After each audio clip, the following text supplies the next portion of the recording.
Hi friends, நம்ம தொடர்ந்து black educational officer வட்டார கல்வி அதிகாரியில் நம்ம நிறைய சப்ஜெக்ட் வந்து பார்த்துட்ருக்கோம். அதில் வந்து பாருங்கள், நான் இதுக்கு முன்னாடி வந்து ஹிஸ்ட்ரி டாப்பிக்கில் வந்து உலகிற்கு இந்திய பண்பாட்டுடைய கொடைகள் ஹிஸ்ட்ரியில் வந்து கவர் ஆகும். ஓகேங்களா? அது ரிலேட்டடாக ஃபஸ்ட்டு பார்ட் வந்து போட்டிருப்பேன். ஓகேங்களா? அது வந்து கொஞ்சம் லாங் வீடியோவாக போகிறதுனால நம்ம இப்போ வந்து செகண்ட் பார்ட்டில் நம்ம கண்டினியூ பண்ணுறோம். ஓகேங்களா? பாருங்கள், இதுக்கு முன்னாடி அந்த வீடியோ வந்து பார்த்துட்டு அதுக்கப்புறம் இதை வந்து வாட்ச் பண்ணுங்கள். சப்ஸ்கிரைப் பண்ணிவிட்டு வாட்ச் பண்ணிங்கன்னா உங்களுக்கு வந்து அப்டேட் வந்து தொடர்ந்து வந்துட்டுருக்கும். ஓகேங்களா? நெக்ஸ்ட் இது வந்து பாருங்கள், பஞ்சமுக வாத்தியம். இது வந்து ஒரு இசைக்கருவி. இது எங்கெங்கெல்லாம் இருக்குன்னா, திருவாரூரில் வந்து தியாகராஜர் கோயிலில் இருக்குது. திருத்துறைப்பூண்டியில் பிறவி மருந்தீஸ்வரர் கோயிலில் வந்தும் இந்த பஞ்சமுக வாத்தியம் வந்து இருக்குது. ஓகேங்களா? இது வந்து இசை அப்படின்ற டாப்பிக்கில் வந்து கவர் ஆகக்கூடியது. நெக்ஸ்ட் வந்து பரதநாட்டியம். பரதநாட்டியம் வந்து பரத முனிவரால் வந்து தோற்றுவிக்கப்பட்டது. பானா பாவம் உணர்ச்சி, ரா அப்படின்னா ராகம் இசை, தா அப்படின்றது தாளம். ஓகேங்களா? கதகளி. இந்த கதகளி அப்படின்றது கதையை அடித்தளமாக கொண்டு ஆடுதல். இதை பற்றி கூட கொஸ்டின் கேட்டிருக்காங்க. கதையை அடித்தளமாக கொண்டு ஆடும் நடனம் வந்து என்ன அப்படின்னா கதகளி. ஓகேங்களா? நீங்கள் இந்த மாதிரி வந்து ப்ளூ பென் வந்து யூஸ் பண்ணாதீங்க, பிளாக்கில் வந்து யூஸ் பண்ணுங்கள். இது மாதிரி உங்களுக்கு பின்னாடி வந்து எப்படியாச்சும் மாதிரி தெரியாது. ஓகேங்களா? கர்நாடக மாநிலத்தோட நடனம் வந்து யக்ஷகானம். இதெல்லாம் வந்து ரொம்பவே இம்பார்ட்டன்ட்ப்பா. நீங்கள் வந்து மேட்ச்சில் வந்து இதெல்லாம் கண்டிப்பாக கேட்பாங்க, நோட் பண்ணி வச்சுக்கோங்க. தனித்தனியாக கூட கேட்பாங்க. குஜராத்தோடைய பாரம்பரிய நடனம் ஹர்ஃபா அண்டு தாண்டி. தமிழ்நாடு, இங்கே எழுதிருக்க முடியல பென்சிலில், இது வந்து தமிழ்நாட்டோடைய பாரம்பரிய நடனம் வந்து பரதநாட்டியம். ஓகேங்களா? நமக்கு தெரிஞ்சது தான். நம்ம ஸ்டேட்டை தவிர மற்றதெல்லாமே நீங்கள் தெரிஞ்சுக்கணும். ஓகேங்களா? நம்ம ஸ்டேட் வந்து உங்களுக்கு கண்டிப்பாக தெரிஞ்சிருக்கும். பீகாரோடைய அந்த நடனம் வந்து என்ன, பிதசிய நடனம். மேற்கு வங்காளத்துக்கு வந்து வெஸ்ட் பெங்காலுக்கு காத் ஜாத். நெக்ஸ்ட்டு மகாராஷ்டிராவுக்கு வந்து தமாசா லாவணி. ஓகேங்களா? நெக்ஸ்ட் வந்து ஓவியக்கலை. ஓகேங்களா? அதாவது பண்பாடு அப்படின்னா என்னென்னலாம் நம்ம கவர் பண்ண வேண்டியது இருக்குதுன்னு பாருங்கள். அறக்கோட்பாடுகள் கவர் பண்ணணும். அதேமாதிரி மருத்துவம், கணிதம், வானவியல், இசை, நடனம், ஓவியம், இது எல்லாமே வந்து கவர் பண்ணுறது தான் இந்த பண்பாடு. ஓவியக்கலை. முதலாம் மகேந்திரவர்மன் வந்து சித்திரகார புலி அப்படின்னு சொல்லி வந்து அழைக்கிறோம். இவருடைய தட்சண சித்திரம் அப்படின்ற ஒரு நூல் வந்து ஓவிய நூலுக்கு வந்து உரை. இது ஓவிய நூலுக்கான உரைக்கு பேர் தட்சண சித்திரம். ஓகேங்களா? அப்போ இந்த நூலை வந்து யார் வந்து படைத்தார் அப்படின்னா நமக்கு தெரிஞ்சிருக்கணும். ஓகேங்களா? துபானி ஓவிய பாணி.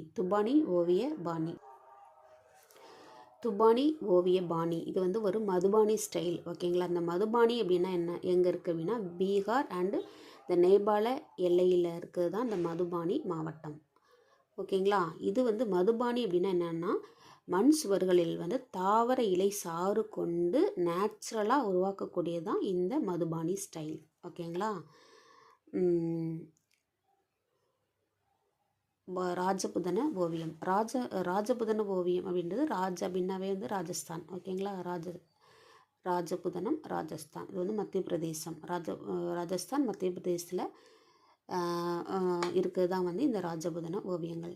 இது எங்கெங்கெல்லாம் காணப்படும் அப்படின்னா அரண்மனை அந்த கோட்டை சுவர்களை சுற்றி வந்து இந்த ராஜபுதன ஓவியங்களை வந்து அமைச்சிருப்பாங்க. ஓகேங்களா? ராஜா அப்படின்னாவே அரண்மனையிலையும் அந்த கோட்டையிலையும் தானே இருப்பாங்க. ஸோ அதை நம்ம ஞாபகம் வச்சுக்கலாம். நெக்ஸ்ட் வந்து தஞ்சாவூர் ஓவியம். தஞ்சாவூர் அப்படின்னாவே நமக்கு சரபோஜி தான் ஞாபகத்துக்கு வந்துடுவார். ஓகேங்களா? சரபோஜி காலம் இதில் தான் இந்த தஞ்சாவூர் ஓவியம் வந்து வந்திருக்கு. ஓகேங்களா? அது வந்து இது வந்து ஏபி அப்படின்னா ஆந்திர பிரதேசத்துலேருந்து தஞ்சாவூருக்கு வந்து குடியேறிய மூச்சி ஓவிய கலைஞர்களால் படைக்கப்பட்டது அந்த தஞ்சாவூர் ஓவியங்கள். அப்போ அந்த ஓவிய கலைஞர்களுக்கு பேர் என்னென்னா மூச்சி. இவங்க வந்து சரபோஜி காலத்தில் வந்தவங்க. நெக்ஸ்ட் வந்து முகலாய ஓவிய பாணி அப்படின்றது ஹுமாயூன் வந்து பாரசீக பாணி ஓவியத்தை வந்து ஃபாலோ பண்ணியிருக்கிறாரு. ஜஹாங்கீர் வந்து சிறந்த ஓவியர்.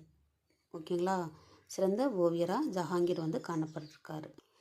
அதுக்கு அடுத்து வந்து ஃபசோகலி ஓவிய பாணி. ஃபசோகலி எங்கே இருக்குது அப்படின்னா காஷ்மீர் ராவி நதி ஏரியாவில் தான் இந்த பஷோகலி அப்படின்ற இடம் வந்து இருக்குது. ஓகேங்களா. இலங்கையில் சிகரியா அப்படின்ற இடத்துல இந்திய ஓவிய சாயல் வந்து காணப்படுது. ஓகேங்களா. இந்த இலங்கையில் இருக்கிற சிகரியா அப்படின்ற இடத்துல இந்த இந்திய ஓவிய சாயல் வந்து காணப்படுது. அடுத்தது வந்து லிங்கராஜா கோவில் ஒடிசாவில் இருக்க புவனேஸ்வரில் ஆனந்தவர்மன் வந்து கட்டியிருக்கிறாரு. இந்த கோயில் அமைந்த நகரம் வந்து ஒடிசாவின் கோயில் நகரம் அப்படின்னு சொல்லி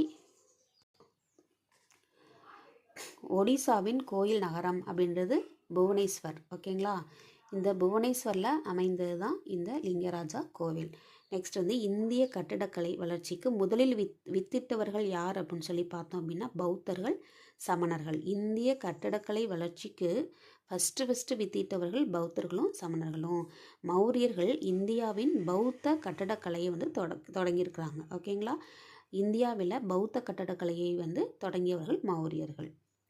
ஓகேங்களா. இதோட நமக்கு உலகிற்கு இந்திய பண்பாட்டின் கொடை வந்து கம்ப்ளீட் ஆகுது. இது வந்து பார்ட் 2 வீடியோ.